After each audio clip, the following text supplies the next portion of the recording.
Milli Hidrometeorologiya Xidməti bildirir ki, aprelin son günü 30-da Bakıda və Abşeron yarımadasında hava dəyişkən buludlu, əsasən yağmursuz keçəcək.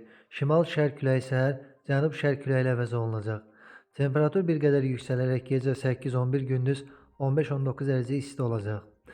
Atmosfer təzyiqi isə 763 mm civə sütunu təşkil edəcək. Naxçıvanda da yağıntı gözlənilmir, lakin gecə bəzi yerlərdə çiskin ehtimal var. Temperatur 13-16 dərəcə isti olacaq. Azərbaycan əksər rayonlarında da sabah yağıntı ehtimalı yoxdur, lakin gündüz ayrı-ayrı yerlərdə arabir yağış yağacaq, şimşək çaxacaq, bəzi yerlərdə duman olacaq, mülayim qərb küləyi əsəcək. Temperatur gecə 7-10, gündüz 16-21 dərəcə isti, dağlarda gecə 0-5 dərəcə şaxta, gündüz 3-8 dərəcə isti olacaq. İstənilən hava şəraitində hər birinizə xoş əhval-ruhiyyə arzu edirik.